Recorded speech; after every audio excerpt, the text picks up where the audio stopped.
Hello বন্ধুরা, সবাই কেমন আছো? আশা করছি সবাই ভালো আছো। আমি কিন্তু এখন আমার মেয়ের বাড়িতে দাঁড়িয়ে আছি, অর্থাৎ মেজো ভাসুরের বড় মেয়ের বাড়িতে এসছি। পুজোর কেনাকাটি করেছিলাম শাড়িটা দিতে, আর সেখানে এসে একটা নতুন খাবার আমি খাচ্ছি। জানি না তোমরা খেয়েছো কিনা, আর এই নতুন খাবারটা আমি তোমাদের সঙ্গে একটু শেয়ার করছি।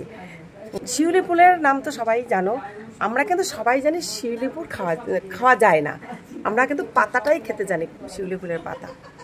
কিন্তু আজকে এখানে এসে শিউলি ফুলের বড়া খাচ্ছি। আমাদের এই যে বড়া দিয়েছে, এর মধ্যে রয়েছে কুমড়ো ফুলের বড়া, এই যে কুমড়ো ফুলের বড়া, আর এইটা রয়েছে শিউলি ফুলের বড়া। এটা আমি প্রথম খাচ্ছি, আমার এতটা বয়স হয়েছে সে ছোটো থেকে আজকে অবধি এই প্রথমবার খাচ্ছি শিউলি ফুলের বড়া। তবে একটু টেস্ট করে আমি জানাচ্ছি কেমন হয়েছে।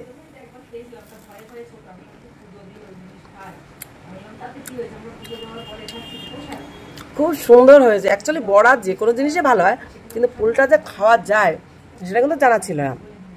তাহলে কিন্তু নতুন একটা খাবারের কথা কিন্তু বলে দিলাম, তোমরা কিন্তু ঘরে ট্রাই করে দেখতে পারো কেমন লাগে। ওকে, আর আমি একটু দেখাই, এই যে ওই শাশুড়ি বসে আছে, ওই পাশে মেজো যাও। ঠিক আছে, চলো আজকে রাখছি, সবাই ভালো থেকো, টাটা।